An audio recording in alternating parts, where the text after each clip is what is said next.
Now, before we can run our application, there's still one more thing we need to do. We need to configure a web server or something to basically host our application.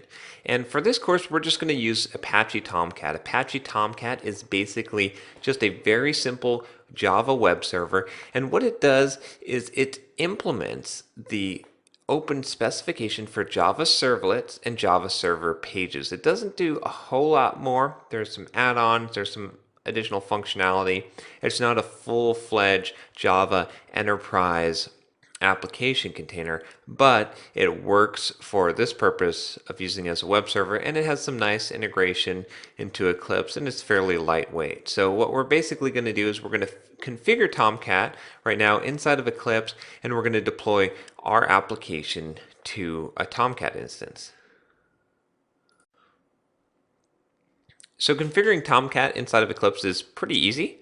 All we have to do is go to servers here, and you can see there's no servers available, so we're going to choose new server wizard, and I'm going to go to Apache, and I'm going to choose Tomcat 7.0 server. Then I'm going to click next here, and you can see that it's asking for this Tomcat installation directory. If you don't already have Tomcat installed, you can just click download and install, and you can get Tomcat right here, which is pretty nice. I went ahead and downloaded this already so you don't have to wait. So I'm just going to browse to where I have Tomcat installed here. And once I've chosen this location, it'll go ahead and use Tomcat.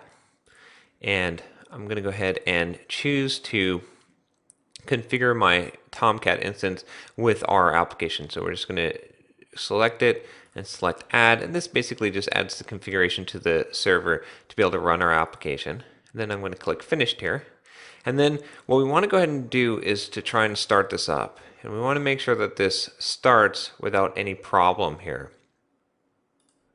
So you can see I'm actually getting these ports being in use.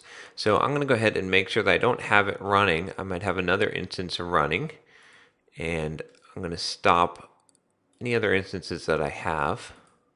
And now we'll go ahead and try and start Tomcat again here.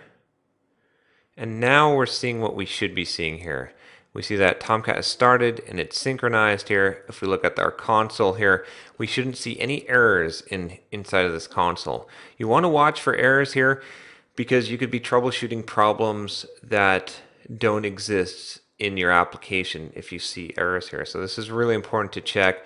Occasionally you'll see a class load error if things aren't configured correctly, if you don't have all the right jars in your lib, but it looks like everything is good in this case here. So what we're going to do now is we're going to go ahead and run our application. So in order to run our application, we're just going to right click on our project here. We're going to say run as. We'll choose run on server. We're going to choose our Tomcat server and click finish here. And so now our application is deployed here. You can see that we're getting an error because we don't have anything mapped to this default URL. So we're on localhost 8080 protein tracker. But remember, in our struts.xml file, we had configured this so that it is having this name hello. So what we actually need to do here is underneath our main directory, we need to use hello. And if we do this, you can see we're getting our hello struts too. So what's happening here when we're doing this? Just to recap real quick, we're basically sending this URL to our web server. And our web server is saying, hey, because this web XML has mapped this dispatcher to any URL pattern, I'm going to go ahead and go to this dispatcher. Well, this thing knows to look for the struts.xml. And inside that struts.xml, it's told it to go to our hello action.